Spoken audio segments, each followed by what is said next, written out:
বন্ধুরা, আপনাদের প্রিয় ইউটিউব চ্যানেল অনলাইন নিউজ ইনফরমেশনে আপনাদেরকে স্বাগত। আজ আমি তোমাদের সামনে অনুপাত ও সমানুপাতের গুরুত্বপূর্ণ কিছু অঙ্ক করে দেখাবো, যে অঙ্কগুলি সাধারণত পরীক্ষার ক্ষেত্রে খুবই ইম্পর্টেন্ট। এই ধরনের অঙ্কগুলির খুবই একটা সাধারণ ট্রিক্স আছে, যেটা তোমাদের আজকে দেখাবো।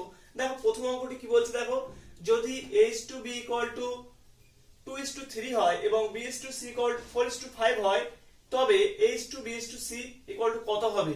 দেখো, যেহেতু এখানে a/b/c চেয়েছে, তাহলে প্রথমেই আমরা এটা লিখে নেব a/b/c। এবার দেখো, প্রথমে কি বলেছে, a/b = 2:3 লিখলাম। এবার এখানে কি বলছে, যেহেতু এখানে c এর ঘরটা ফাঁকা আছে, তাই আমরা আগের সংখ্যাটি বসিয়ে দেবো, ডিজিটটা। আর এর ডিজিট কত, 3 বসিয়ে দিলাম। দেখো, পরেরটা কি বলছে, b/c = 4:5। b/c = 4:5। দেখো, যেহেতু এর ঘরটা ফাঁকা আছে, তাহলে পরের ডিজিটটা আগের ঘরে বসে যাবে, 4 বসে গেল। এবার এই উপর নিচে গুণ হবে। দেখো, 4 আর 2 গুণ করলে কত হয়, 8 হয়। 4 আর 3 গুণ করলে কত হয়, 12 হয়। 5 আর 3 গুণ করলে কত হয়, 15 হয়। তাহলে এখানে উত্তরটা কত হয়ে যাবে না, a/b/c = 8:12:15। এটা হয়ে যাবে এখানে সঠিক উত্তর। চলে যাচ্ছি পরবর্তী কোশ্চেনে। কোশ্চেনটি বলছে দেখো, a/b = 2:3, b/c = 5:4 এবং c/d = 7:8 হলে a/d = কত। দেখো, আগের টেকনিক আমি অ্যাপ্লাই করছি। দেখো, যেহেতু a/d বলেছে, মানে আমি d পর্যন্ত টোটাল লিখে নেব। লিখলাম, কি বলছে, 2:3। a/b = কি না, 2:3। পরের সংখ্যা দুটি ফাঁকা আছে, মানে পরে আমি 3টাই লিখে যাব, যেহেতু বলেছি যে পাশের সংখ্যাটা বসবে। এবার দেখো, বলেছে b/c = 5:4। 5:4 লিখলাম। এবার দেখো কিভাবে লিখবে, a এর ঘর তো ফাঁকা আছে, এর ঘরে তাহলে কি লিখবে, দেখো a এর পরে যে সংখ্যাটা আছে, তাহলে 5 এখানে বসে গেল। আর d এর ক্ষেত্রে দেখো, d এর আগের সংখ্যাটা কত আছে, 4 বসে গেল। এবার যাচ্ছি c/d এর ক্ষেত্রে, কি বলছি না, 7:8।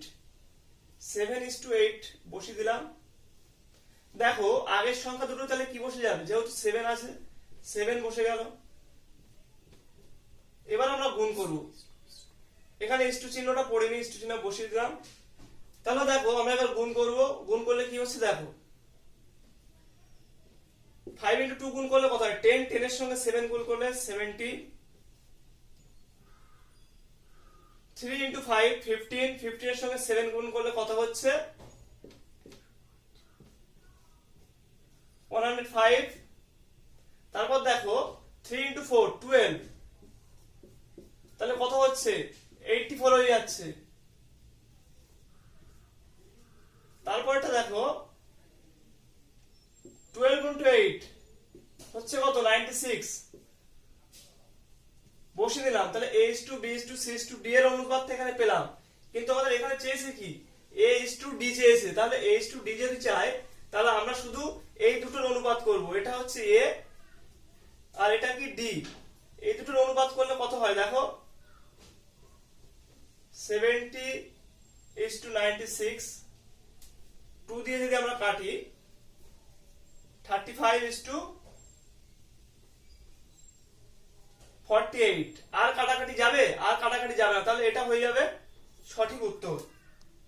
চলে যাচ্ছি পরবর্তী কোশ্চেনে। কোশ্চেনটা কি বলছে দেখো, a/b = 2:3, b/c = 4:5 এবং c/d = 5:7 হলে a/c/d = কত।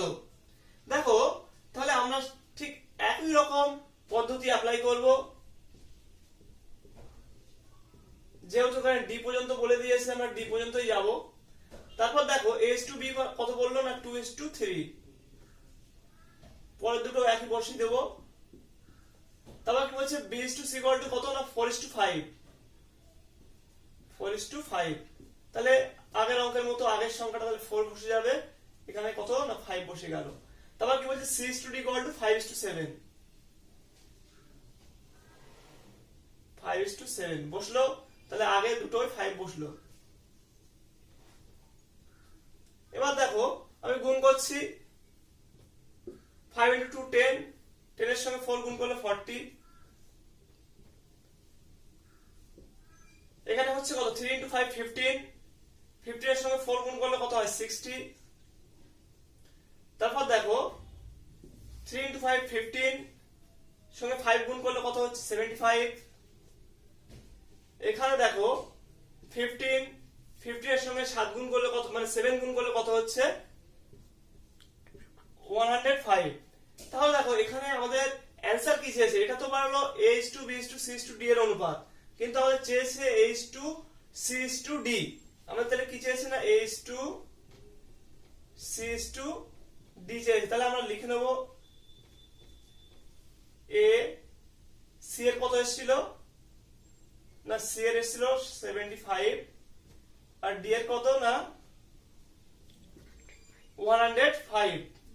তাহলে প্রত্যেকটিকে দেখো আমি যদি 5 দিয়ে কাটাকুটি করি, দেখো 5 দিয়ে কাটলে কত হচ্ছে, দেখো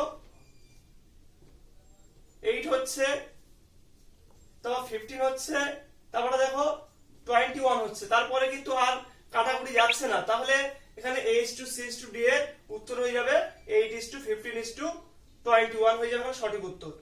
চলে যাচ্ছি পরবর্তী কোশ্চেনে। দেখো কি বলছে কোশ্চেনটা, যদি A:B = 2:3 এবং B:C = 5:8 এবং A, B ও C এর যোগফল 98 হয়, তবে B এর মান কত? দেখো ঠিক একই রকম সূত্র আমি অ্যাপ্লাই করব। প্রথমে যেহেতু C পর্যন্ত বলে দিয়েছে, আমি C পর্যন্ত লিখছি। তাও দেখো A:B 2:3 বললো, পরের সংখ্যাটা ফাঁকা ঘরে 3 বসিয়ে দিলাম। B:C কত বলছে না 5:8, 5:8 বসালাম। তাহলে এখানে কত বসবে না, এখানে 5 বসবে। এবার দেখো আমি গুণ করব, 5 × 2 গুণ করলে কত হয় 10, 5 × 3 গুণ করলে কত হয় 15, 3 × 8 গুণ করলে কত হয় 24। এবার দেখো বলছে এই তিনটি সংখ্যার যোগফল 98। হ্যাঁ, আর এই অনুপাতে যেহেতু সংখ্যাগুলো আছে, আমি তাহলে এইভাবে লিখে নিতে পারি,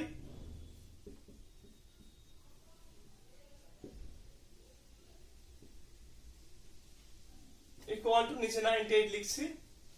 দেখো এবার এই তিনটে যোগ করলে কত হচ্ছে, দেখো 10 আর 15 যোগ করলে হচ্ছে 25, 25 এর সঙ্গে যদি 24 যোগ করি তাহলে কত হচ্ছে না 50 থেকে 1 কম হচ্ছে মানে 49, 49x = 98। দেখো 98 কে 49 দ্বারা ভাগ করলে কিন্তু 2 হয় বা 2 হয় এখানে। তাহলে দেখো x এর মান কত পেয়ে গেলাম না 2 পেয়ে গেলাম। এখানে x এর মান কত পেলাম 2। যদি x এর মান 2 পেয়ে যায়, তাহলে দেখো এই সংখ্যাগুলো কি অনুপাতে ছিল, যে এই অনুপাতে আমরা যোগ করেছিলাম। তাহলে দেখো এখানে b এর মান যেহেতু চেয়েছে, তাহলে আমি লিখব 15x, x এর ভ্যালু যেহেতু আমরা 2 পেয়েছি লিখলাম, তাহলে 15 × 2 = কত না 30। তাহলে এখানে b এর মান হয়ে যাবে 30 হয়ে যাবে সঠিক উত্তর। চলে যাচ্ছি পরবর্তী কোশ্চেনে। দেখো কোশ্চেনটা কি বলছে, A:B = 2:3, B:C = 4:5 হলে 5A:3C = কত? দেখো ঠিক একই রকম সূত্র তাহলে আমি ফের অ্যাপ্লাই করছি। দেখো তাহলে হচ্ছে কত 2:3, ফাঁকা ঘরে ফের পাশের সংখ্যা বসে গেল 3, B:C = কত না 4:5 বসালাম। তাহলে আগের সংখ্যাটা কত 4। তাহলে আমি গুণ করি, দেখো 4 × 2 করলে 8 হচ্ছে, 4 × 3 করলে 12 হচ্ছে, 5 × 3 করলে কত হচ্ছে না 15 হয়ে যাচ্ছে। তাহলে A:B:C এর অনুপাত কত হলো না 8:12:15। এবার দেখো কিন্তু আমাদের এখানে চেয়েছে কি না 5A:3C। তাহলে আমরা লিখে নেই 5A:3C। দেখো 5A, তাহলে 5 এর সঙ্গে a এর ভ্যালুটা পুট করছি কত না 8:3C, 3 লিখছি। এর সঙ্গে c এর যে ভ্যালু, অনুপাতের ভ্যালুটা কত না 15 লিখছি। দেখো এবার আমি গুণ করছি, তাহলে 5 × 8 করলে কত হয় 40, আর 15 × 3 করলে কত হয় 45। দেখো এবার আমি 5 দিয়ে কাটাকুটি করছি। দেখো তাহলে হচ্ছে কত 8 হচ্ছে, আর এখানে কত হচ্ছে না 9 হচ্ছে। তাহলে এই যে 5A:3C এর অনুপাতটা তাহলে কত হবে না, এর অনুপাতটা হবে না 8:9 হয়ে যাবে এখানে সঠিক উত্তর। দেখো চলে যাচ্ছি পরবর্তী কোশ্চেনে। কোশ্চেনটি কি বলছে না, p is to q equal to 2 is to 3, q is to r equal to 5 is to 8, r is to s equal to 9 is to 10 এবং p equal to 27 হলে s এর মান কত। দেখো এই অঙ্কটি ঠিক আমি আগের নিয়মে অ্যাপ্লাই করছি। দেখো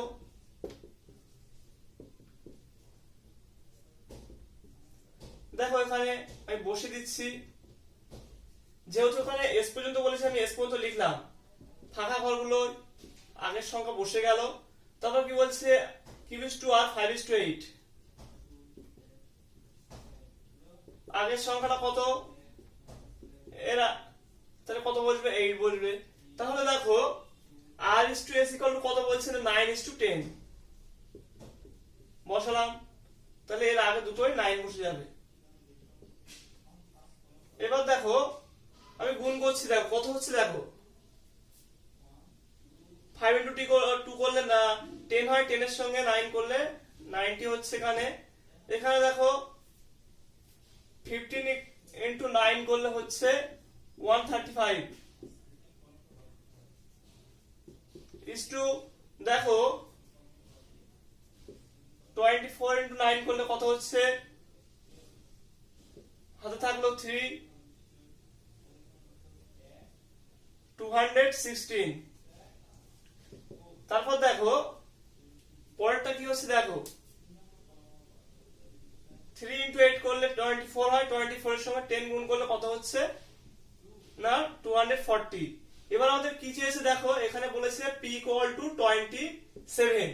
ঠিক আগের অঙ্কে যেরকম আমরা করেছিলাম x ধরে করেছিলাম, দেখো একটা অঙ্ক আগে করেছিলাম, দেখো সেই রকম পদ্ধতিতে করছি। তাহলে 90 x equal to 27, তাহলে x এর ভ্যালুটা কত দাঁড়াচ্ছে না 27/90 বসিয়ে দিলাম। এবার দেখো আমাদের বের করতে বলেছে কি না, s এর মানটা বের করতে বলেছে, s এর ভ্যালু। যেহেতু s এর ভ্যালু বের করতে বলেছে, তাহলে ঠিক আমরা এখানে 240 x আমরা ধরি, তাহলে x এর ভ্যালু এখানে কত বলছে না 27/90। দেখো কাটাকুটি করছি, 9 দিয়ে কাটলে 3 হচ্ছে, এখানে 10 হচ্ছে, এখানে 0 0 কাটলাম, তাহলে হচ্ছে কত না 3 into 4 করলে 12 এর হাতে 1 থাকছে, 3 into 2 6 7, অর্থাৎ এখানে উত্তর হয়ে যাবে 72 হয়ে যাবে এখানে সঠিক উত্তর। দেখো আজকে তাহলে কি এখানে কিভাবে করলাম দেখলে তোমরা যে p এর মান এখানে বলে দিয়েছিল, s এর মানটা ঠিক, তাহলে এই টেকনিকে কিন্তু আমি বের করলাম। ভিডিওটি আজকে এই পর্যন্তই, পরবর্তীতে আবার দেখা হবে। সুস্থ থাকো, ভালো থেকো।